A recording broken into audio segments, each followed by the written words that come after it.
Hello everyone, welcome to my channel Pradeep Bhima, dedicated to exploring the world's most fascinating destinations. Trust me, you can do it yourself and no need of any agents after watching my video. Hello everyone, I am at Sensoji Temple, located in the heart of Tokyo. Is not just any ordinary temple.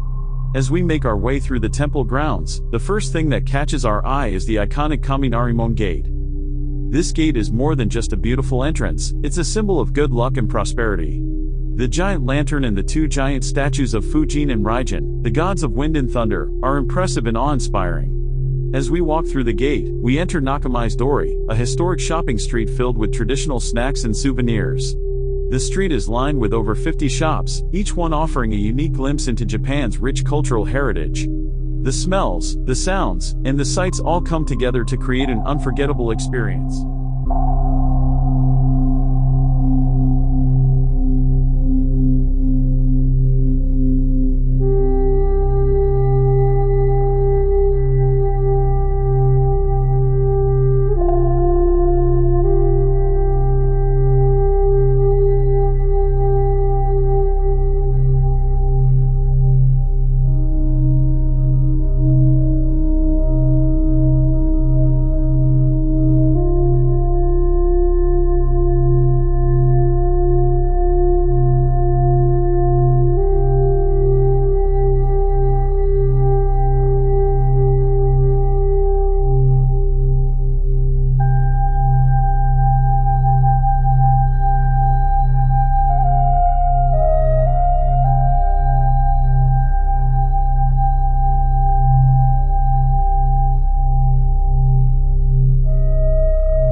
I hope you loved the video and got all the information to plan the trip your own self. Please subscribe, like, comment and share with family and friends, and I promise to give you the right content.